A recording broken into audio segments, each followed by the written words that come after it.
Okay. Hello, everyone. Welcome to today's episode. The title is Subjective Time Travel is Happening All the Time. And I thought about speaking about this idea that I haven't heard people use these terms, but time realities. Maybe, maybe it is out there, the term, but for me, it has a very unique meaning. And so the reality of time is not necessarily where time is in reality, I consider. So I'll give you an example. When I say we're subjectively time traveling, it is a suggestion that our subjective life, our subjective living, our consciousness, or I can say the attention of the human being is functioning on two levels. This is following the Rene Descartes mind-body dualism model. And what it means is that the mind is doing its own thing and the body is doing its own thing in their own rooms. Now, after further thought, for example, Rene Descartes, he was challenged by this princess. This actually, I don't know if it was Princess Victoria or Elizabeth, but it was some princess that at the time came and challenged Rene Descartes and said to Rene Descartes, Mr. Descartes, you who see that there is a mind totally in a different dimension than a body, why does that mind need to do anything with the body? That was the question. And so it's a very interesting idea because what it's suggesting is that your mind and what occurs for the mind is in a different space than what occurs for the body. And if we were to think of time, you can think of someone looking at their watch, you know?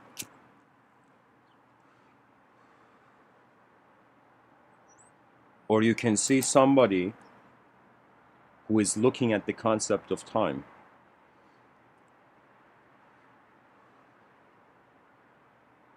A totally different approach, paradigm of approach to time. Now, how time can be defined, of course, we are in a changing world. It's as if before there was time, people can see that there was just a creature that emerged. This creature held points of reference. It held snapshots of the moment as meaning, and as the snapshots of the moment changed, as this creature realized that the world is changing, pretty much movement is time. And more specifically, movement forward is time. So change is time. How matter changes, that tells us time.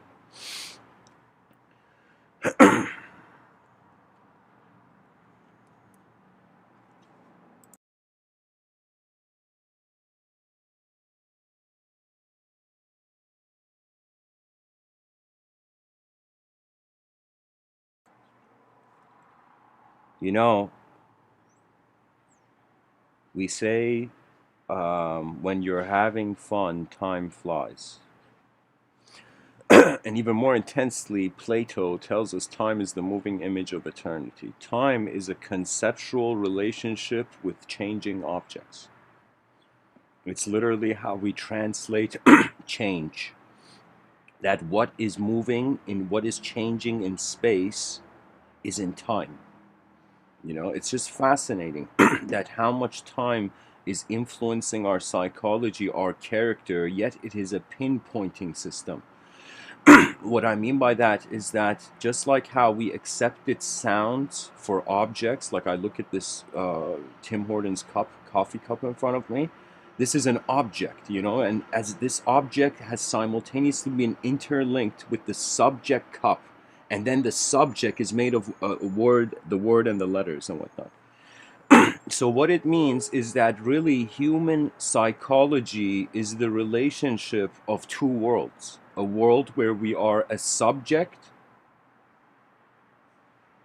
and a world where we are an object. These are two dimensions. Just like we have two eyes to see the same, I'm pretty sure every person on this planet, if you're conscious, you most likely are functioning through a name, a characterhood, a personalization of some sort, And so if we look at time, it's as if, why do people wear watches? It's just the most immediate clue that it is not natural. that time is an unnatural interpretation of nature in a way that fits man's wrist.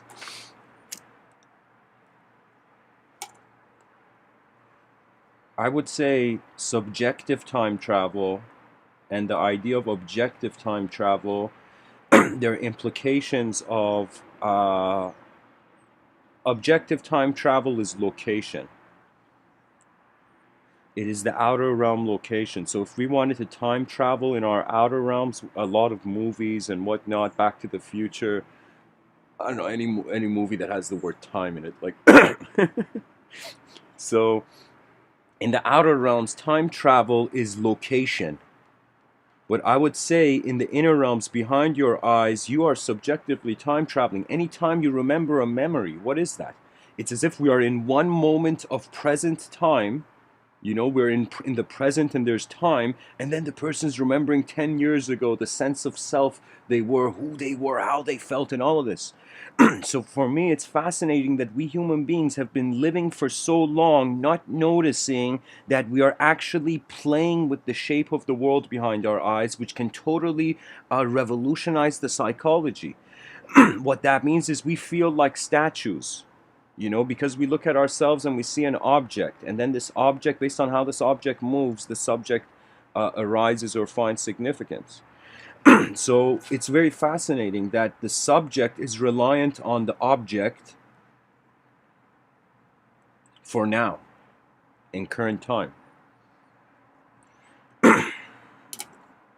That means when people transition out of this plane,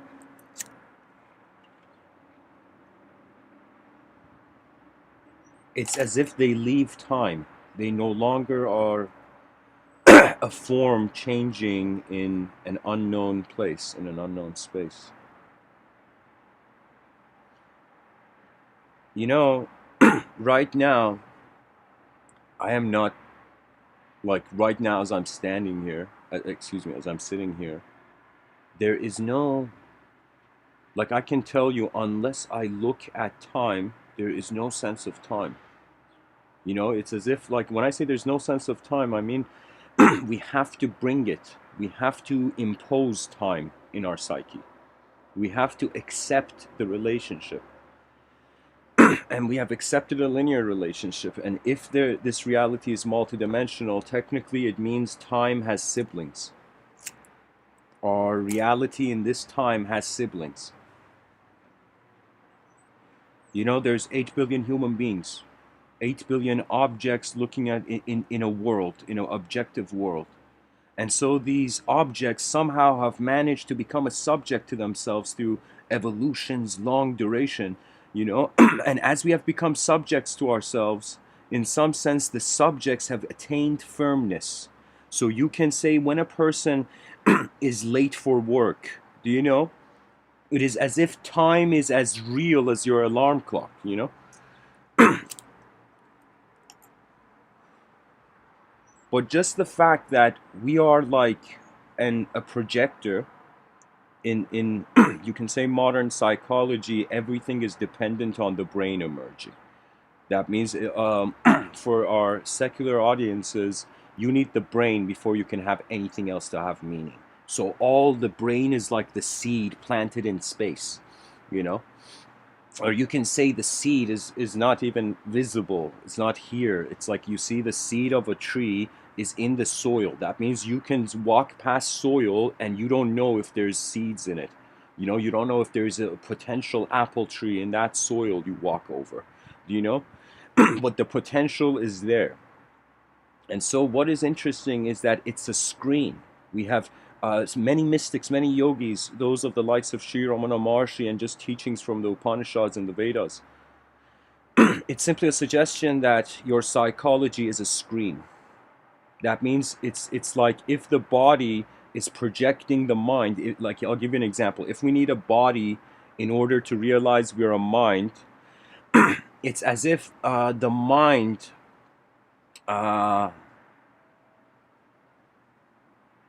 the mind needs a momentum to realize it is more. So I'll give you an example. The body is still, imagine the body is like a still object, And imagine the mind, imagine the body is a rock under a river. Imagine you throw a rock, the rock goes and sits on the bottom of the river. Okay, now let's treat the mind as the river. So human beings, they get teachings on how there are objects in this world. You get pushed around, maybe pulled around, just walk, go on many different walks in life. But after the objective static position has been stabilized, that means you have, in some sense, noticed that you're just an object. That means I don't fear, like I don't cry over this coffee cup, for example, or like tea spilling. It's like they're objects, they're inanimate. Do you know? It's like the significance is not to the level of life. But let's say that if you start living as a mind, so it would be poetically like we lived as an individual object, then we're living as experiencing ourselves. Okay, here we experienced our. We started as a static individual object. The mind is like a dynamic collective subject, and beyond the mind is literally like stepping out of the river. And when you step out of the river, you have nothing to do with the rocks underneath the river, and you have nothing to do with the river, you know.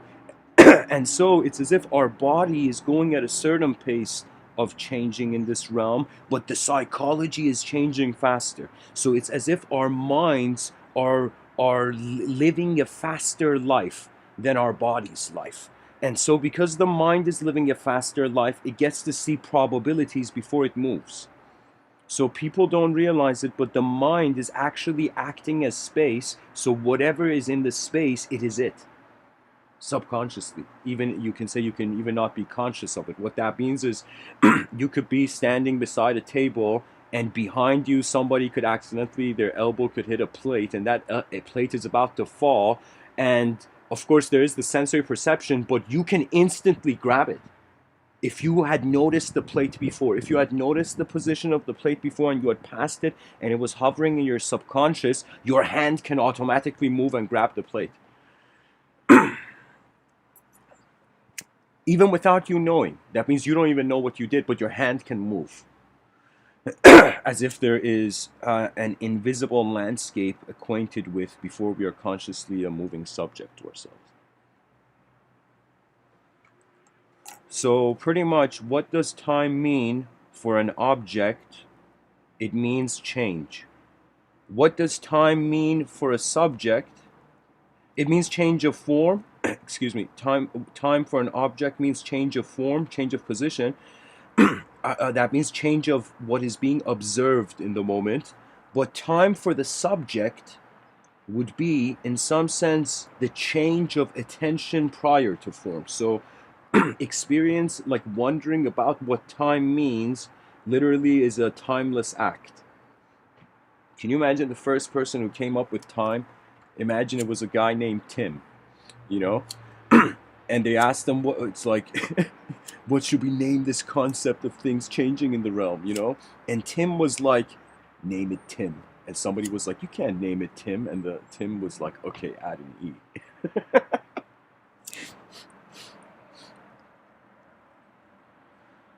The ego of human beings is shown in language. You look at the dictionary, you can see the level of attention the word was given, you know, to be defined. And it's honesty. The honesty of this realm is that it's more unknown than it's known. It's more unpredictable than predictable. And it's as if, like, I would say the attempts of human beings in this realm, I feel universally this would be a common feeling between human beings, but I would say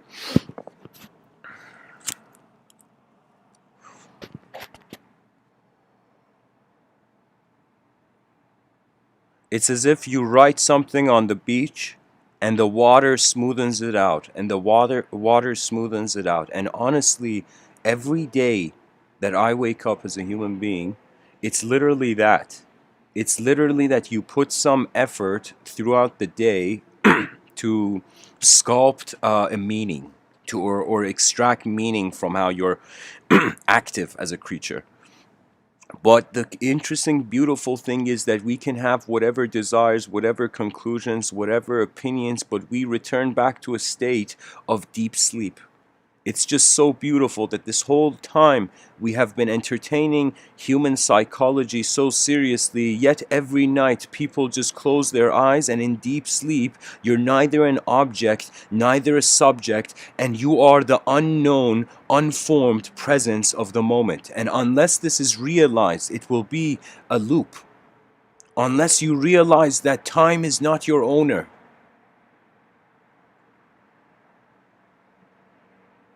And yet we have built a civilization where we're enslaved by time, by its forcible solidity. And of course, on some level, we don't have choice. It's like nature. It's like the clock is ticking, the sands of the hourglass of time are falling. And yet, in the middle, that we know, like right now, I know I'm a temporary being.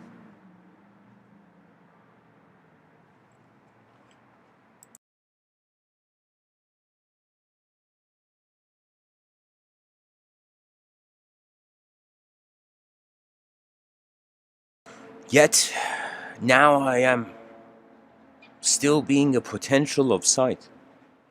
That's really what we are. We are potentials of living. That means every person has a hidden life that deep down is an ultimate service to the realm. So what it means is, imagine that you are a multidimensional being. We tend to think that we are singular, you know?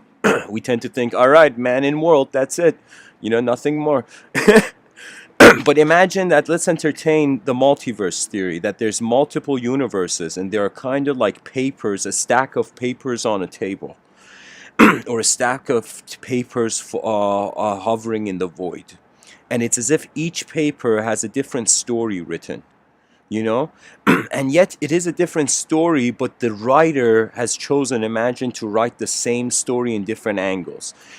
So just like from one point you can have multiple angles of perception, we can say that there is like as if one idea, yet this idea is being written in many ways. Ultimately, the common denominator of all the pages, of all the potential time realities or time lines of time, do you know? Or planes of time. I shouldn't say timeline, I should say time planes. It fits the stack of paper metaphor better too. So in all these different time planes, and you can say a plane is made of lines, so you can say different timelines make a time plane, and different time planes make a time solid. So right now we are in solid time.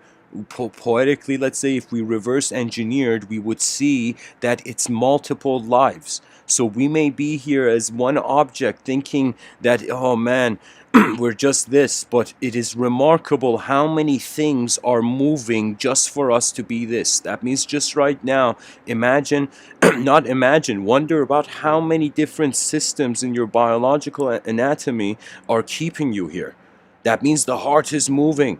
You know, the brain is moving, and various organs are moving simultaneously, each organ having a different shape, different design, different symmetry, even if it has a similar shape. You can say cloning is symmetry.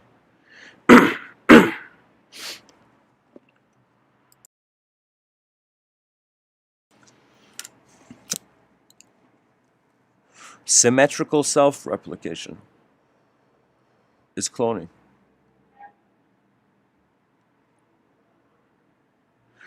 And both the idea of time travel and cloning technologies, they are mighty. That means, can you imagine we clone a planet? You know, people are freaking out, you know, oh man, what do we do? And we just clone endless planets of Earth, you know. That would technically be a salvation. Maybe impossibility, but the idea is like in mathematics, how time can move backwards, but in reality it cannot. Similarly, in our imagination, we can envision various movements of the world. So it could be that time is like Lego, and various timelines are acting as bricks to create universes. It could be like that.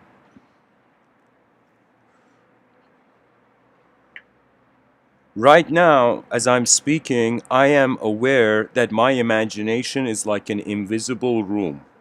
It's like a personal office. That means you could be anywhere on the planet. You could be in any sort of physical circumstance, state, or whatever. Yet your mind is like the private room. It's like the universe gave you an office. And if you dare take this office seriously, you will realize how before we were a creature in time and space, we were attention. We are the presence of attention. And people shouldn't freak out when they realize this. It's ultimate reason for the personality to freak out. That means your whole life, imagine you have opened your eyes, you have been conditioned in language, the barks of dogma have ran your way, and so it's as if like only the true eyes have the courage, have the strength to move the mask. That means you will wear a mask until you notice there is a face underneath that mask. That's it. You will live an inefficient life until you notice something inefficient. Something efficient. And behind the scenes of how the inefficient is moving. Do you know? Sometimes I wonder, are human beings here to be moved by life? Or are they here to move life? And we have built a civilization where we're being moved by life. We're not moving life. The past has denied the eyes of the future. And so every day renaissances should be happening here.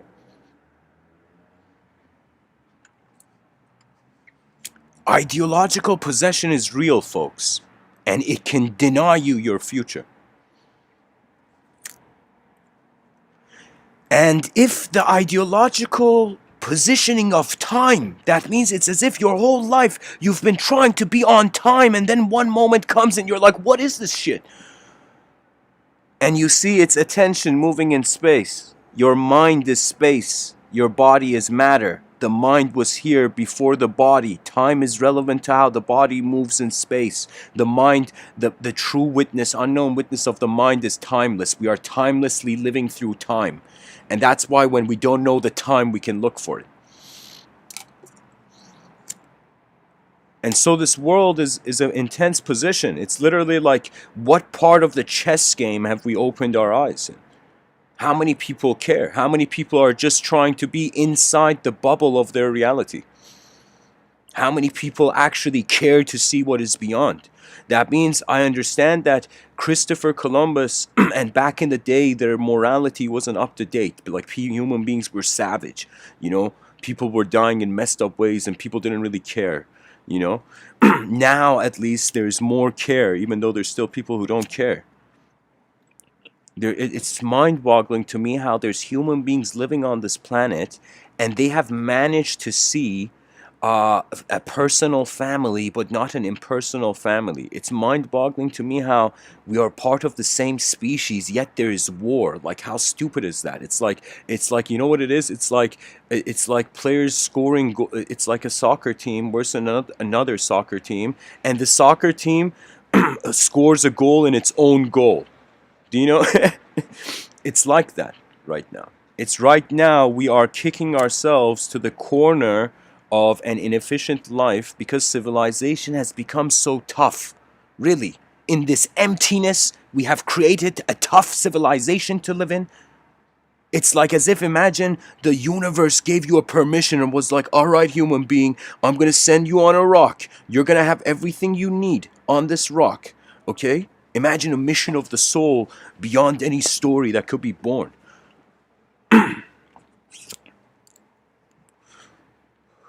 And so the human being was sent. And imagine you were given a gift. That means Aldous Huxley, I respect him so much, but he had this quote where he said, what if this world is another world's hell? And I remember when I saw this quote, it was on a Facebook picture, it was a meme, it was something written over a picture, and you know what the picture was? The picture was this kid in Africa who his skin was on his bones, and literally his hand raised to a bag of rice being carried by an oblivious human being. I'm telling you, we look human, but we are not human beings. We are acting like we're already dead. That's why it's so easy not to care.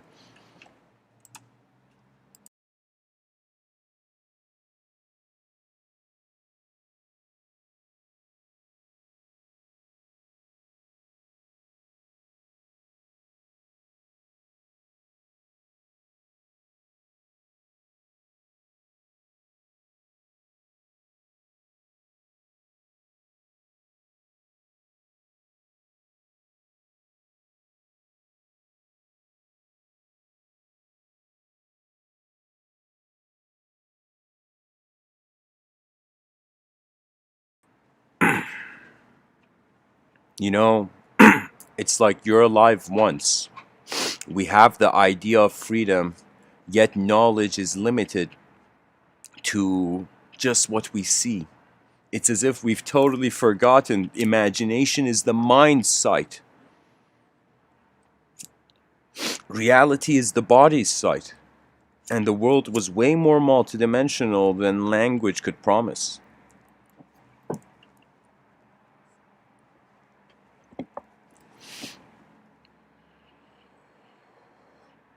You know, Christopher Columbus, again, there was his effect was intense. You can say, like, somebody being on the boat for that many days and then arriving at a new place where you have no sort of standard of morality other than to treat people like animals. So it's like it is pretty intense. But I will tell you one thing that I feel Christopher Columbus did, and that is why we're still talking about him today, is that Christopher Columbus dared to go further than anyone else at his time. And so regardless of the consequence, it could have, like, I don't know who the person was, I wasn't alive then, but I can tell you the effort to go towards the new is like the courage of a lifetime. Imagine you had multiple parallel realities. Imagine right now that there were various versions of you in this cosmos, just going about their day. Now imagine that you realize there is multiple versions of you, and your attention from, let us say, dimension, okay, dimension 1, dimension 2, dimension 3, dimension ad infinitum. Ad infinite dimensions, parallel universes. Now, in dimension 1, you are self 1. You are self 1 in world 1, right? So you are, yourself is, you have an attributable self to each dimension. So self 1 realizes that it's in dimension 1, and self 1 realizes that there's dimension 2, dimension 3, da da da da da. So many dimensions. So self 1, the moment self 1 realizes the potential of other dimensions, it implies world 2. This is why human beings have a fascination of portals rather than already seeing their self in the dimension they want to travel to. Excuse me.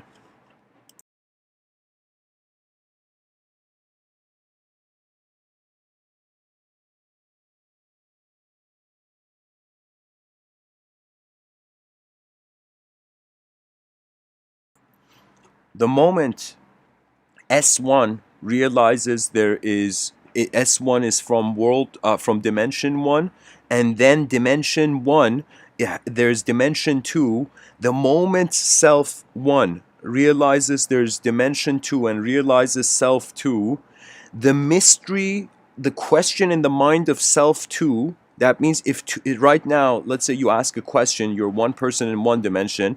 Now imagine two senses of self in two dimensions ask the question at the same time. Do you know? That question would surpass multidimensionality. So you can say there are some souls who are taking the long way, some, poetically I'm saying this, and some souls who are taking the short way. The short way is duality wakes you up. That means the moment you realize 1 has turned to 2, you notice, you wake up. Do you know? But if you don't realize 1 has turned to 2, you will go on to dimension 3, dimension 4, dimension 5, and then you might forget that the code, the algorithm of the simulation was 1, 2. So this is literally, if I was to put in code, in some sort of symbolic code, how this universal sector, how this phenomena, whatever this is, this world we're in, like whatever this whole thing is.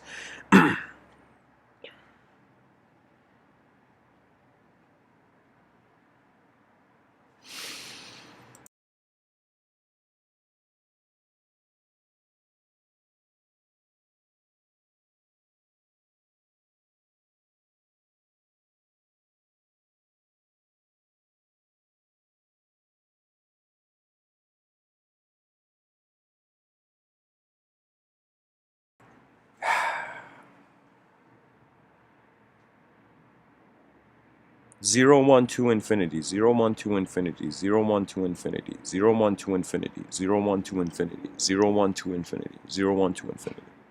It's a spiral. We start as nothing, we become singular, the singular notices the dual notices it can copy-paste itself because it has access to duality. Duality, you can say poetically multiplied by duality is infinity. Or lesser dimensional infinity. Or I wouldn't even say lesser, but so that's what I'm saying. And so once we reach the infinite, you come back to the void. And unless there is an awareness, so imagine instead of actually infinite parallel selves, imagine you had 4 time realities. Okay? You had first a reality of time where it was nothing. This version of you was never born, never unborn. It was nothing. It's space. Okay, that's a birth. I wouldn't say that's a birth, but that's you. That's a version of you. How your mind is being space. Then it's the singular. So how you are being a body right now. How anything you have seen as individual, anything in this world you have noticed as separate from one another, anything that has been implemented the divine divide and conquer algorithm. You know. So then you realize there is a self that is no self. You realize there is a self that is just a singular thing. This could be whether you think you're an individual in this world or you can feel you are the whole world. You can say poetically the singular is everything. So if there's a version of us that is being nothing right now, there's a version of us that is being everything in the sense of a singular mode. Okay, let me just say it's just being one thing. We have a self that is being no self. We have one self. Then we have a sense of self that exists to itself as 2 components. That means we have 2 eyes that see the same view. We have night and day, yet we say it's one world. You see? So there, after the singular self has been established, then the dualistic self arises. Do you know? And the dualistic self is not a self. It is an endless dance of chaos and order. And I feel when it comes to, this is hilarious, but a karmic analysis, it's in the dualistic. It's the dualistic self that is suffering. Suffering doesn't exist for the self that is space. For the self that is singular, suffering can't exist. There's nothing to compare to have have it suffer. So only for the dualistic self, that dualistic parallel version of you, there is suffering. And our attention is currently there. Like right now I'm speaking language, I cannot ignore duality. It just comes with language. Like language is inside duality. It's a dualistic system. So anyways, there's a dualistic self, and then you get to the infinite self where for the first time there is no self. Technically, it's right before you become no self. You are all selves in reality. So because you're everything, you can't be one thing. So the singular and dual are instantly void. So you can say infinity. Okay, imagine it's like siblings. The oldest sibling is 0. Then I would say the second oldest is infinity. Then the third oldest is duality. And then the fourth oldest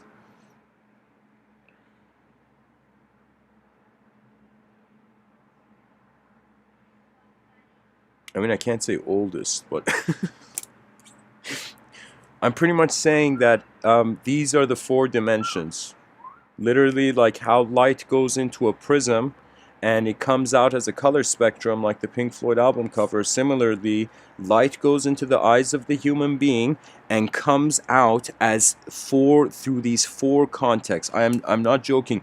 Everything in reality and in phenomena can fit into these four dimensions. Everything.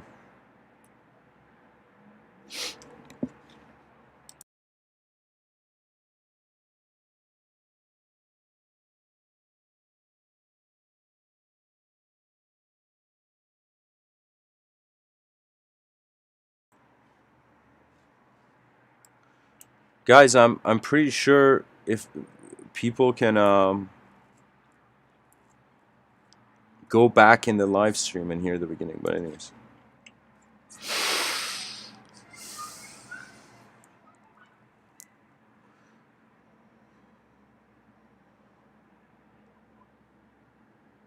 we can move objects, we can move subjects, and we can move the attention that is holding all of them. By realizing it is not moving, therefore you access location. So technically, your body can stand somewhere, but your mind can't stand anywhere. Your mind is everywhere to you.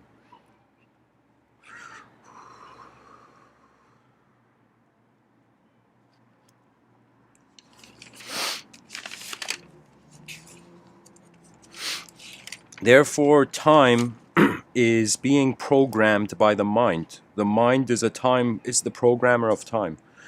Attention programs reality.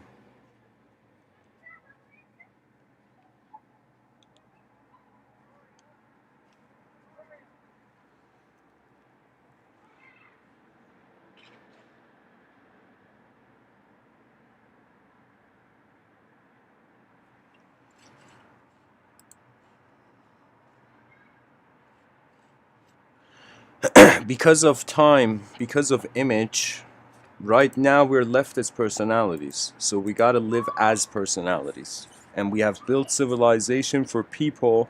So regardless of how much we become aware of the infinite dimension, the singular dimension, the infinite self, the singular self, or the void self, regardless of how much we have committed to duality. What does that mean? That means our species has gone all in like a Texas Hold'em poker game through the dualistic dimension. And so some people, you can say, they are trying to escape time because that's where suffering is. Can you imagine if there was no time, there would be no identity? That means human beings would be just like birds and squirrels, where they are just in the moment. The moment, it's just like there was never any time. There was just one moment. There was never any memory. It was all just one moment. There was never anything that could be lost. It was all just one moment. And that's the glory of the inferior animal species. They don't have the burden of duality yet. Yet we do. And we have built a civilization on this principle. On language is like pulling us from the dirt, you know. I remember telling a friend that it's as if, imagine you had an aerial view, you were just looking from, like, you know, from above the earth, from the sky, you were looking at the earth, and from the beginning. And so somehow let's say an advanced alien came to you, and this advanced alien was like, all right, I'm going to show you your planet's, like, occurrence, evolution, right? And so we were from the sky seeing the fast forwarding of evolution and what has happened. And you know what has happened? Literally from the surface of a sphere, we have arose. We have arose from the dirt. Do you know? Through a very long time. So if the 4.5 billion years of evolution, if it was fast forward, literally like sculptures, literally we are being sculpted out of the soil, you know. And I think this is all a pointer to how there could be a possibility, an incredible possibility, that objects are using subjects to become pure minds.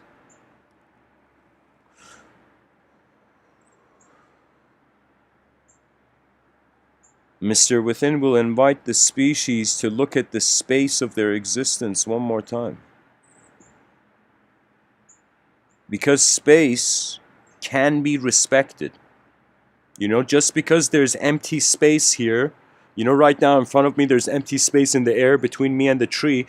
Just because there's empty space here doesn't mean that in the future this building's not going to be destroyed and a new building's going to be created and exactly in the same spot of the space where I am looking at between me and the tree. In the future it's going to be filled, and imagine like it becomes a dinner table for a family or something in the future, that space. So what does that mean? Whether we know it or not, everything, our beginning is multidimensional. Just the idea of a beginning and end is multidimensional. It's two dimensions. A starting dimension and an ending dimension. So we have been afraid of stories that we could have never been because there's an attention watching everything coming and going every day.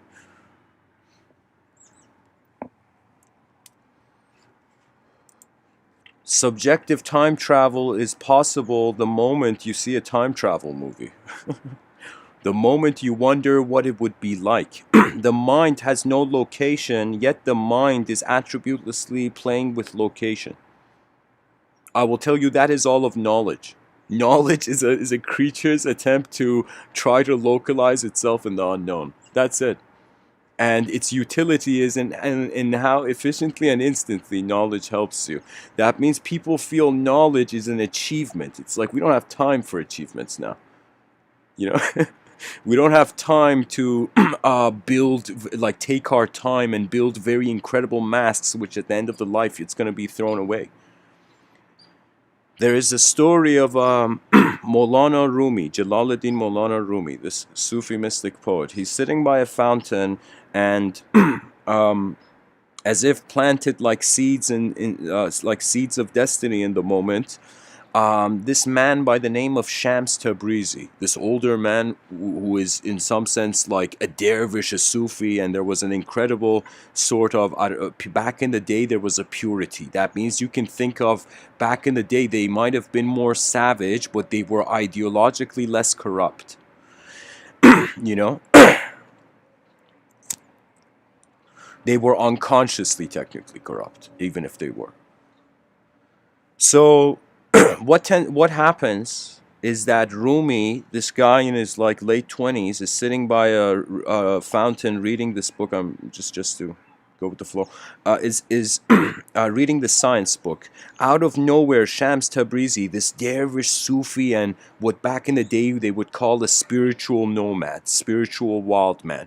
What that meant was some beings that were not afraid of their own life force. They would feel comfortable just soloing it out in the universal sector because they had noticed that there's an inseparability of energy at the end of all shape.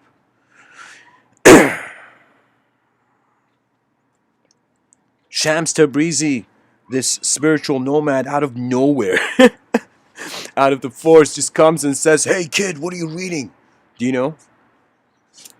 As if doubting the scholar's table, you know? Unknowingly. And so what happens is Rumi looks at this spiritual nomad that came out of nowhere. He sees his dervish clothing and whatever. And Rumi says, "Nothing you would understand, old man. This is the newest sciences of the time." And he looks away and keeps on reading, as if he ignores the existence of a human being that has been here longer than him. You know? That's just ignorance right off the start, you know.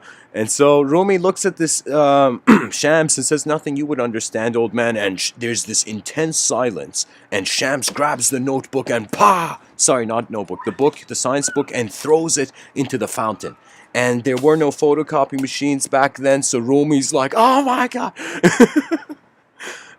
So Rumi, he suddenly gets up. You know how people suddenly, they're about to burst out of anger, they just stand up, you know. Their attention becomes hyper. When a person becomes serious, how they are aware of the environment, how they're alert even becomes hyper. That means there is this strange thing that a person can be angry and maybe not reasonable, but angry and have dexterity, you know, have some sort of control of the force. But anyways, Rumi is stunned. A part of him is angry. How dare this guy, invade the space, And at the same time, Rumi, he realizes the knowledge is gone. That science book was the only science book, and it was like lifetimes of effort were lost in a second. And Rumi looks at Shams and says, "Do you know what you have done? You have destroyed the newest knowledge of our time. The newest sciences of our time were written in that notebook, in that book, and you threw it into the water. You have destroyed the newest knowledge of our time." And there's again a wave of silence, as if the moment has to breathe before it can truly live.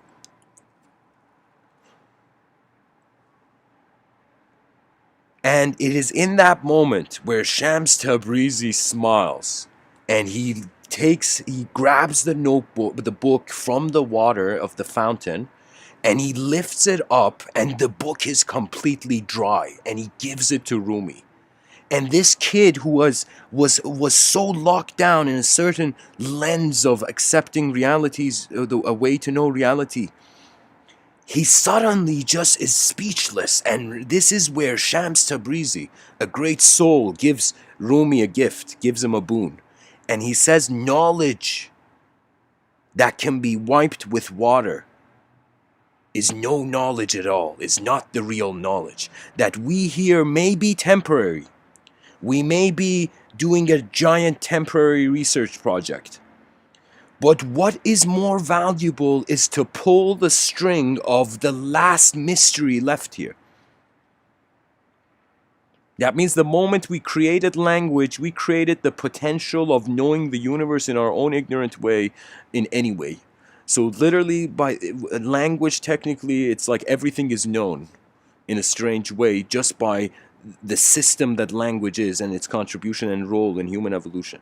But I would say the whole point was that Shams Tabrizi was saying that you can go and sit in a classroom, somebody shouts some things at you, and you memorize it. You feel like shackled to memorization.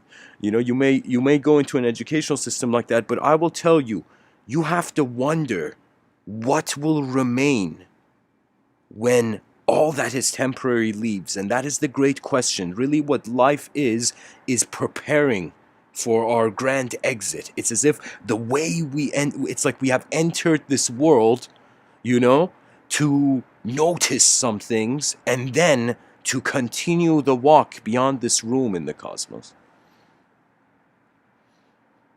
And think of me as just some person who's come into this room, and it's like, okay, let's clean the room first, and then everybody can go on their own enlightening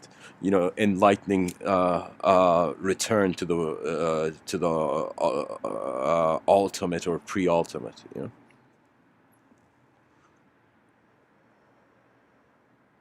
Seek real knowledge, and the only way you can do that is if you find your real eyes.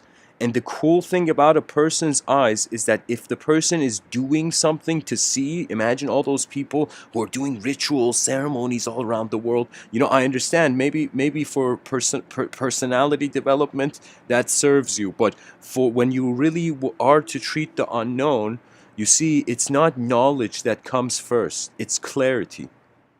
That means before you want to know something, okay, you want to make sure you can see things properly. That means before you can remember yourself as an advanced communicator, you must first honor the communicator, any sort. Whether it's a parrot making a noise, whether it's a human being speaking to you, or whether it's in your inner realms, the roar, like the sound of a dragon breathing fire, for example, So what I'm saying is we have to right now become responsible for not just our bodies. That means it is commendable to go and train the body, of course, and many people are going to the gym. But now we have to wonder about what kind of gym can we create for the mind. And the issue is that when we take the educational system as the gym, that is the problem. Let me tell you why. The problem is that the educational system has given up on exploration, so it is glorifying the past. That means just like how in India people are worshiping statues of gods. Do you know? Whether they're sincere or insincere, whatever. They're just the fact that they're worshiping the statue of a god. You can say the educational system is worshiping the past like a god, as if our certainty came from what was before us only. I will tell you the proper educational system, the proper gym for the mind is your own questions as a being. That's it. That means you can enter the mind's gym at any time. You could be walking on the street looking at, for example, traffic light and then wondering for a moment how it works. Do you know that question? Questions give your mind a workout, right? And the best questions are ones where let's say you give an answer to and others give an answer to, and yet something deep down tells you this question hasn't been answered yet. It's like all those poor, like all those, hilarious souls that go to like these go to meditation teachers, for example, and the meditation teacher's like, don't have thoughts, sit down and don't have thoughts. And the poor soul is like, okay, but every time I try to not have a thought, not having a thought is a thought, so I can't do it, you know? And this is where, when you are sincere with your own soul's mystery, you get to actually find questions where you're patient enough to get their answer. And that's the best workout for the mind. Trying to wonder about questions that are fragments of your soul. And it's as if once you find the answers to them, it's not that you complete the archetype that was searching. So every question I ask is a different self, because it has to look at the world in a lens. That's literally what a system means.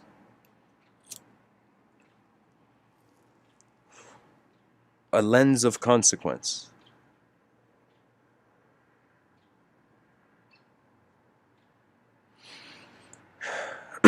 You know, there is something that I find very strange, that young children, I remember hearing it in Kevin Hart, this really funny comedian. He was saying how, like, one of his kids was saying, why this, like kids asked, like it's like a kid learning the word why and just saying why.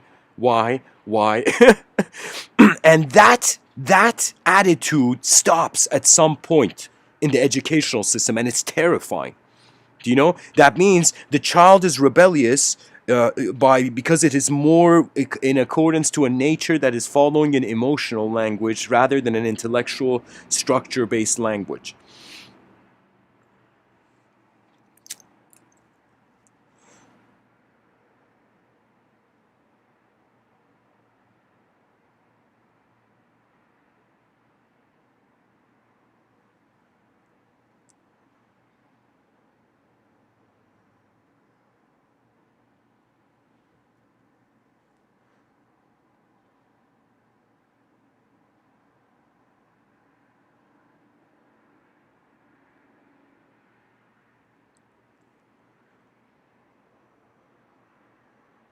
Your eyes are the opportunity of a lifetime. Literally, it's the opportunity of life and time. Like, I can't believe people, like, believe.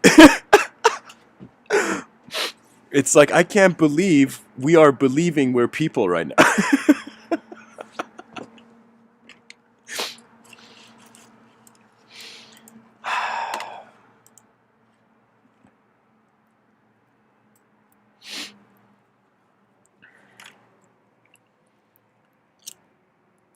Behind our eyes, the experience of life is simulated The mind is like an attributeless attention jumping through simulations of reality. So the senses give, like, honestly, let's think about it. Like, how much can our eyes and ears and nose and all our senses receive?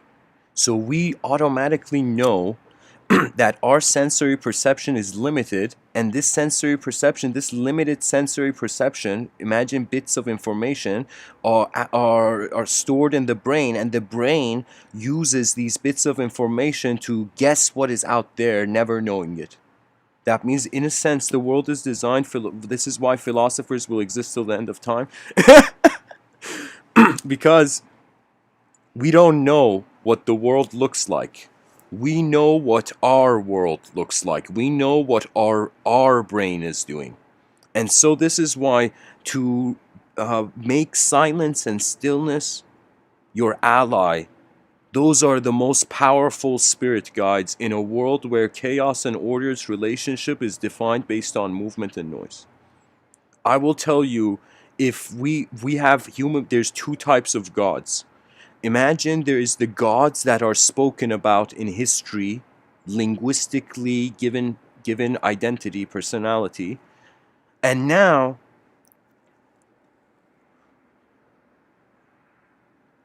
imagine, just like the word Om, it has a silent meaning. There are gods that we can never fathom. They are the silence. The silence and stillness of this universal sector is really where the offices of the divine are. That means the reason human beings, as long as we are limited to our language, which is based on movement and noise, it is impossible to see the other. The invisible other is waiting for us to notice how we are not our own movement and noise only.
Subjects are like films. That means, imagine right now there's endless films floating in the air. Endless screens. Screen tunnels. You know? So imagine there is endless films being played, and really, this is man's relationship with theosophy. I don't know what those people in esoteric theosophical societies are doing. Really, what it is attention to the invisible. And what that really means is you're noticing what is in the visible. And poetically, what is in the visible is indivisible. It cannot be divided. So that means anybody who has a story for the divine is like, what are these kids doing? Renounce the stories that could never be you. And then, as the poet Rumi says so brilliantly, he says, unfold your own myth. He says, don't be satisfied by stories. Go unfold your own myth in this world, Pretty much, to be a storyteller is just an opportunity. It's too soon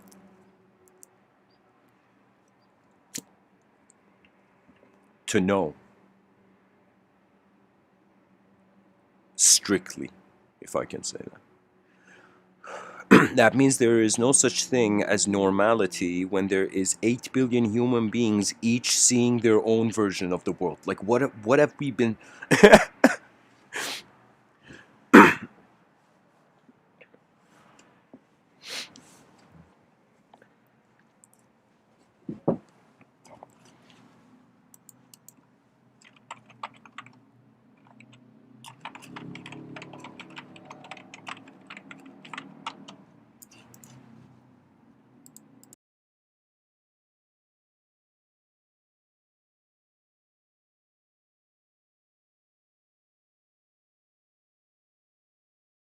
I would like to go into a quote tunnel.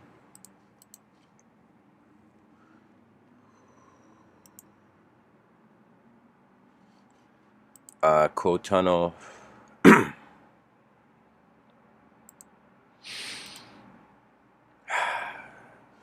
A quote tunnel is pretty much I'm going to read a bunch of quotes and we're going to see how different human beings on this planet, how their eyes have opened to the concept of time. Balthazar Gracian. All that really belongs to us is time. Even he who has nothing else has that. That means in the moment where you feel you have nothing in your life, know that you at least have time. It's like, thanks, Balthazar. Kazi Shams. No use thinking of the past, for it's gone. Don't think of the future, because it has to come. Think of the present, because that's where you are. Bill Keane. Yesterday's the past, tomorrow's the future, but today is a gift. That's why it's called the present. I'm pretty sure the turtle in Kung Fu Panda also said this. You know, Bill Keane could be the turtle from Kung Fu. William Penn says, time is what we want most, but what we use worst. Elizabeth Forsyth Haley. Time is a cruel thief to rob us of our former selves. We lose as much to life as we do to death. Wow. Wow. We lose as much to life as we lose to death. That means your ignorance is like losing to life. It's like losing in life. It's as if like you went to an art gallery but you had a blindfold on and you just experienced walking through the halls and you're like, wait a minute, was there more?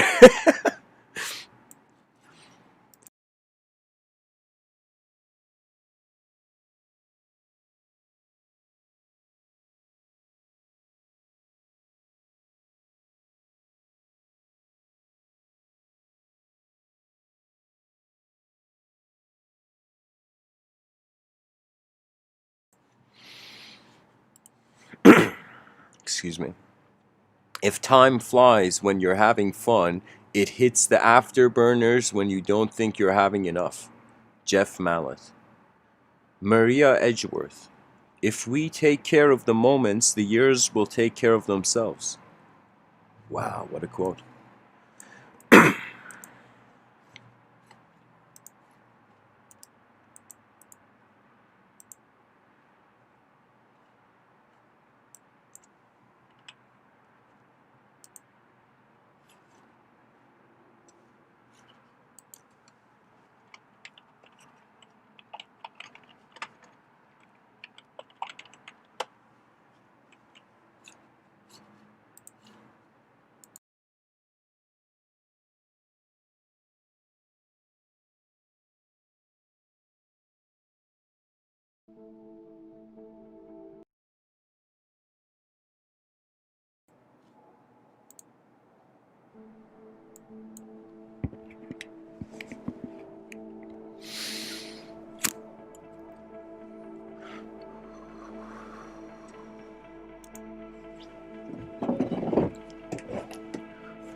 Theophrastus. Time is the most valuable thing a man can spend. Tennessee Williams. Time is the longest distance between two places. Lao Tzu. Time is a created thing. To say I don't have time is like saying I don't want to. Philip Stanhope. Know the true value of time. Snatch, seize, and enjoy every moment of it. No idleness, no laziness, no procrastination. Never put off till tomorrow what you can do today. Nathaniel Hawthorne. Time flies over us but leaves its shadow behind. Khalil Gibran. The timeless in you is aware of life's timelessness and know that yesterday is but today's memory and tomorrow is today's dream. C.S. Lewis. The future is something which everyone reaches at the rate of 60 minutes an hour. Whatever he does, whoever he is. John Updike. Suspect each moment, for it is a thief, tiptoeing away with more than it brings. Schopenhauer. The common man is not concerned about the passage of time. The man of talent is driven by it. Charles Dickens, old time, that greatest and long established spinner of all. His factory is a secret place, his work is noiseless, and his hands are mutes. Alan Lacane, time equals life. Therefore, waste your time and waste of your life, or master your time and master your life. And really, you don't master time, you just notice the clock is ticking to your own self, not to anything outside of you. Do you know, you're just realizing that it's like it's a performance where one day it will end. Now, whether there's a judgment after the performance or not, you know, there's a performance review after divine performance review, nobody knows. But right now you're in the performance. And so what it is as if this intelligence is provided by nature. And it must be utilized. It's like there's no point of being on a motorcycle but not turning it on, you know? Charles Richards. Don't be fooled by the calendar. There are only as many days in the year as you make use of. One man gets only a week's value out of a year, while another man gets a full year's value out of a week. Jeremy Irons. We all have our time machines. Some take us back, they're called memories. Some take us forward, they're called dreams. There we go. Even Jeremy Irons has come to a point where exactly our memories are like it's like an attributeless attention. Like, again, it's like literally, okay, this is pretty cool. Imagine I said there was dimension 1 and then there was a self in dimension 1. Or let's say like this: there's world 1, self of world 1. Then there's world 2 and self of world 2, and let's say it could be ad infinitum dimensions. But now let's just look at these two. So if we said there was self 1, imagine like you drew a point and you drew 2 lines from it to make a right angle. You know, so it would be as if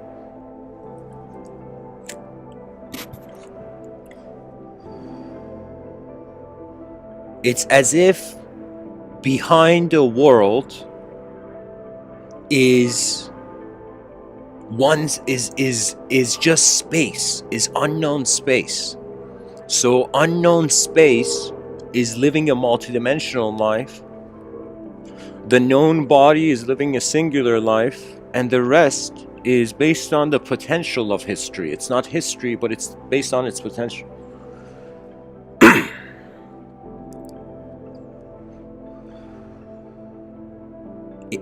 Passion comes from importance. Importance comes from necessity.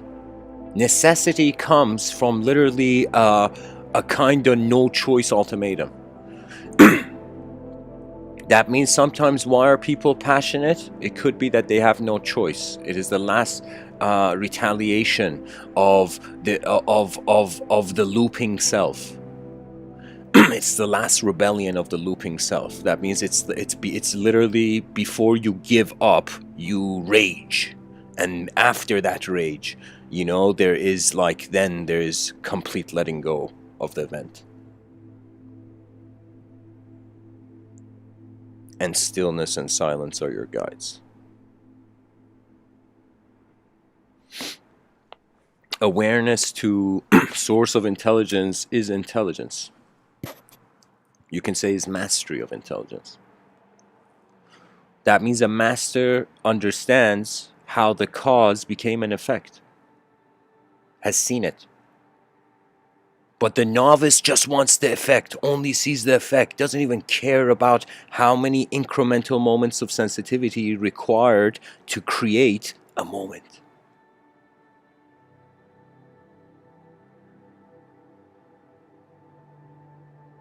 In the Mahabharata, a great epic written by Rishi Vyasa, this next level sage yogi, and I, in my view, I call him a pilot.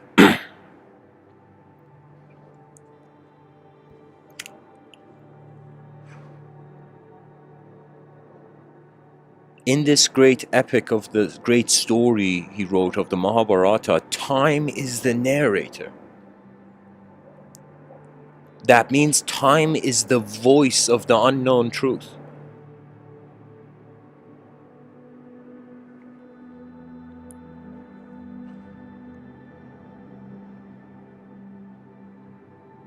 because only separate phenomena can know. I feel even in Christianity, where there is, Christ had this saying where he said, know thyself. That self is not a self.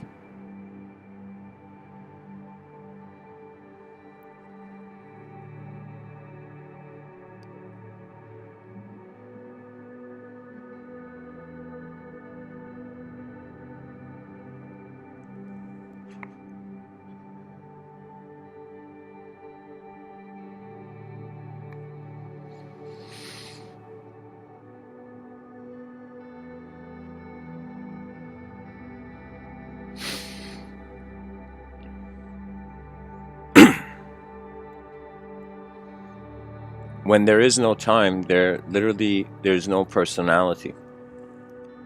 When there's no personality, you were never a personality.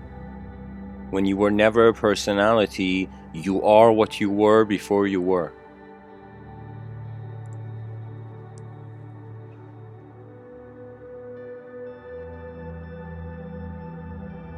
That is coming to peace, coming to terms with the intelligence of your universal sector. Most people, they're still coming to terms with the intelligence of their planetary sector. We're literally on the edge where we have been these separate tribal groups just wearing suits now, and these tribal groups have to choose whether they are willing to have the ultimate tribe emerge, the global tribe. And so what does that mean is that minds began moving on the earth, then they began speaking. And as they began speaking, their communication became more and more real. And you can say anything that we see that is physically real, it has been the efforts of successful and like there was a scene in Entourage, Ari Gold, he would say good business. You know, this is like from good communication. You know, it's like we have to communicate our way to paradise. We have to communicate to the advanced, as the advanced.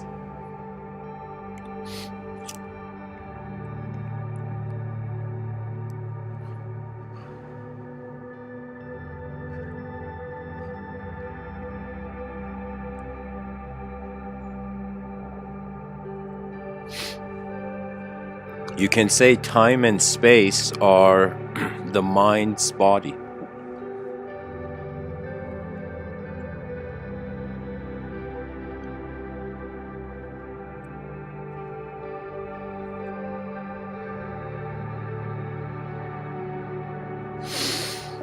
To continue with the quote tunnel. Francis Rabelais. Time ripens all things. With time, all things are revealed. Time is the father of truth. I thought truth was the mother of time.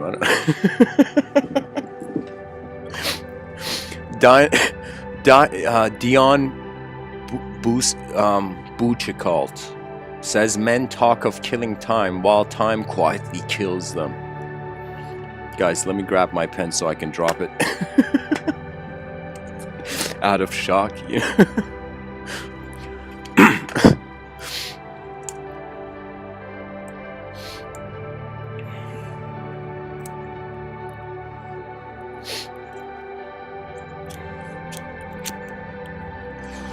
Time is not the inefficiency, it's how we accept it that suggests the inefficiency. Doug Larson says, for disappearing acts, it's hard to beat what happens to the 8 hours supposedly left, hour 8 of sleep and 8 of work. Oh wow. Yeah, deep sleep. J.K. Rowling says it's a strange thing, but when you're dreading something and would give anything to slow down time, it has a disobliging habit of speeding up. Domenico Sierri Estrada says time is like the wind. It lifts the light and leaves the heavy. Wow. This quote deserves to be in the Museum of Language.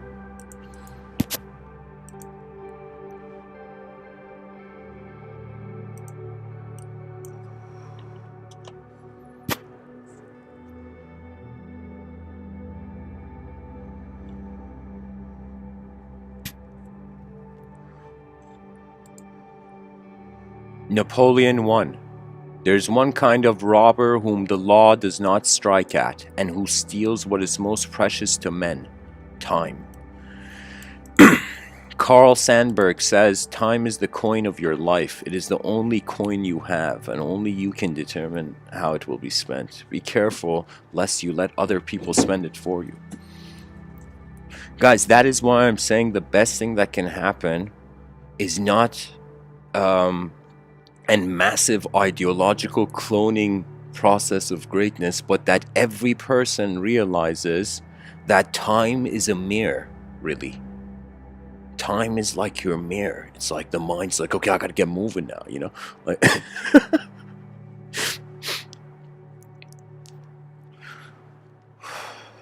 Thomas Jefferson. Determine never to be idle. No person will have occasion to complain of the want of time who never loses any. It is wonderful how much can be done if we're always doing. Charles Darwin. A man who dares to waste 1 hour of life has not discovered the value of life. A man who dares to waste 1 hour of life has not discovered the value of life. I feel if Charlie Sheen was heard this quote, he'd be like Darwining. You know?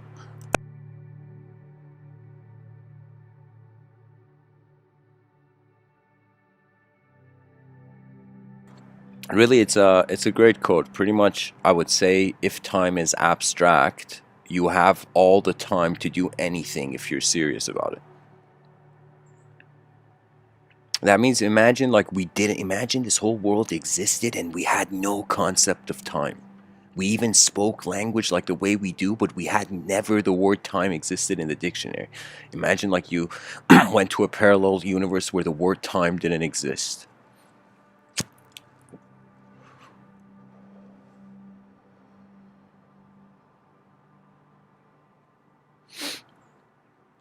Really, the value of life is what you look at.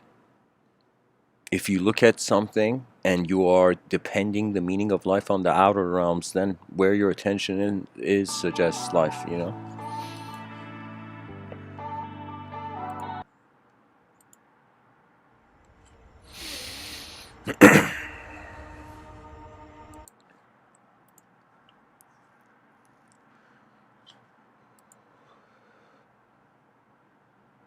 Paracelsus. Time is a brisk wind. For each hour it brings something new. But who can understand and measure its sharp breath, its mystery and its design?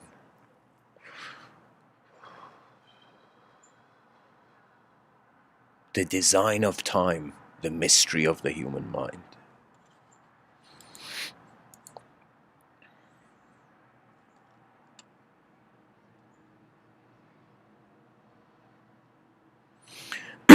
There's a Mexican proverb, it just says it on this website. It says there's more time than life. Wow. Austin Dobson says time goes, you say. Ah, no, alas, time stays, we go. Yeah, time says goodbye to us. We don't say goodbye to time, you know? Unless we're like timeless.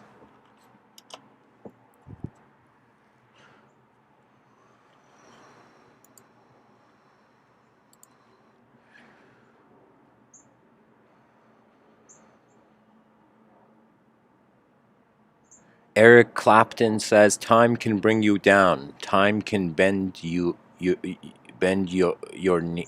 There's no R, but okay, bend your knees. Time can break your heart, having you begging please. Beyond the door, there's peace, I'm sure. And I know there'll be no more tears in heaven. And hopefully also in an advanced civilization.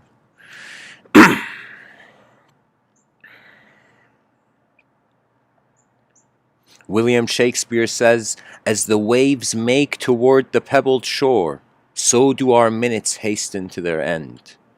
Albert Camus.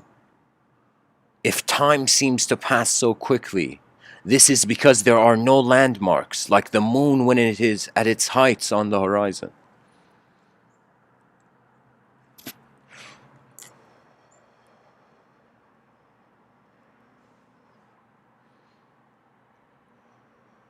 James Crumley, time fled past us like a startled bird.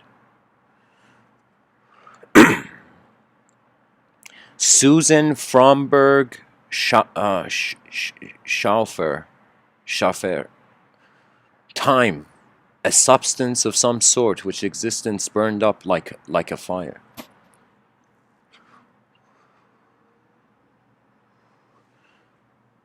Samuel Butler, the days run through me as water through a sieve. John F. Kennedy, we must use time as a tool, not as a crutch. Mason Cooley, regret for wasted time is more wasted time. Benjamin Franklin, lost time is never found again. Albert Einstein, the only reason for time is so that everything doesn't happen at once. Albert Einstein's pretty much saying who's got the time for time, you know.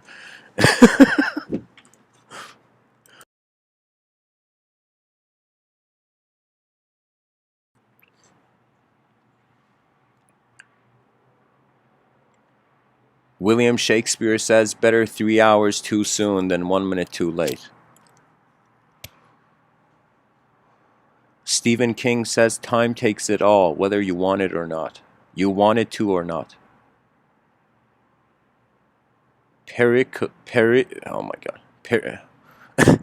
Pericles says, time is the wisest counselor of all. It's also a judge. That means that judgment of the afterlife could be just the idea of time. Rodin says nothing is a waste of time if you use the experience wisely. And lastly, but not least, Aeschylus, time brings all things to pass.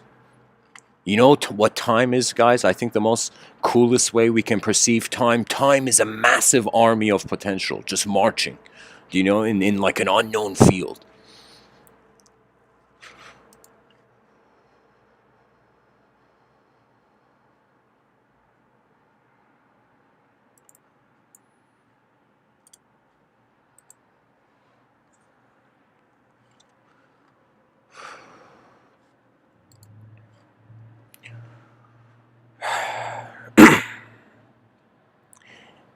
Imagine we built a world where people who wanted to be enlightened in it, there was a community who just looked at enlightenment.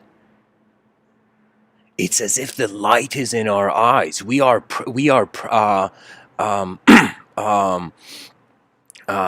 This is after enlightenment. We are past enlightenment.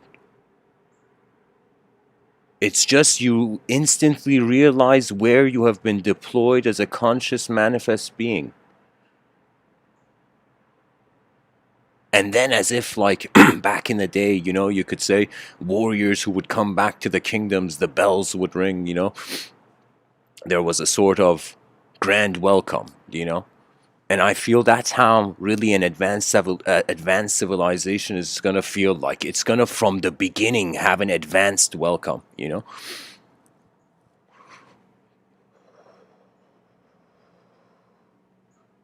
It's like, when shall we welcome ourselves to our own future that is right in front of us?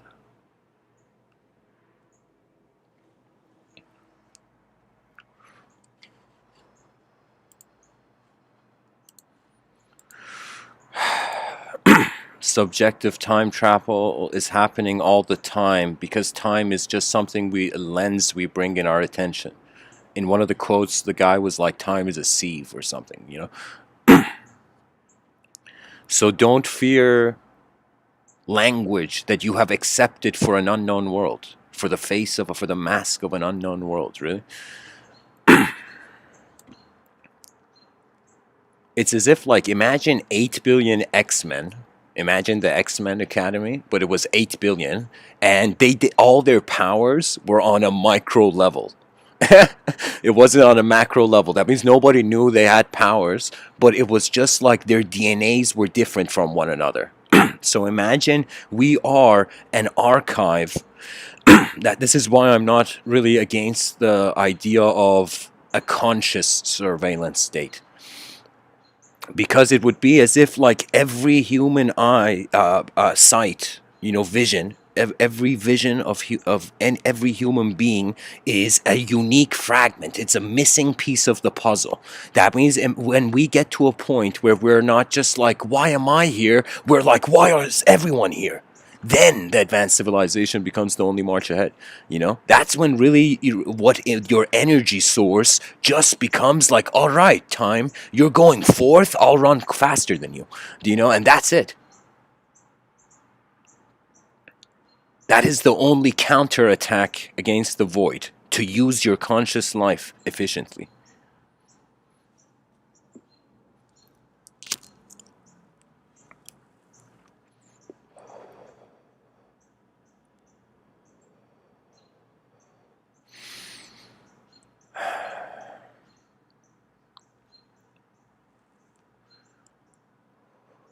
First, try to be free. Then, be free. Then, be freedom. Then, there is no be, there is just freedom.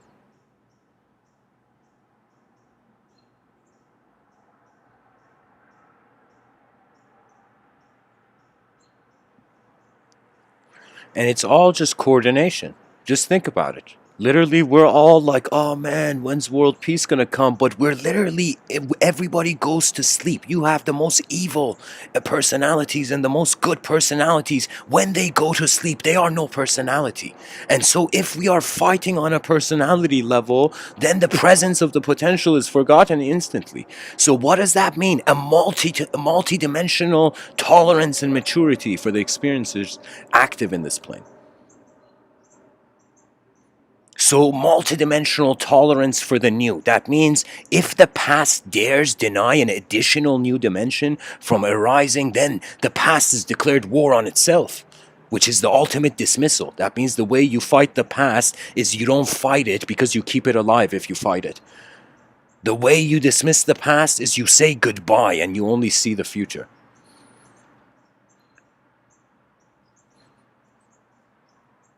Rise, mankind, rise.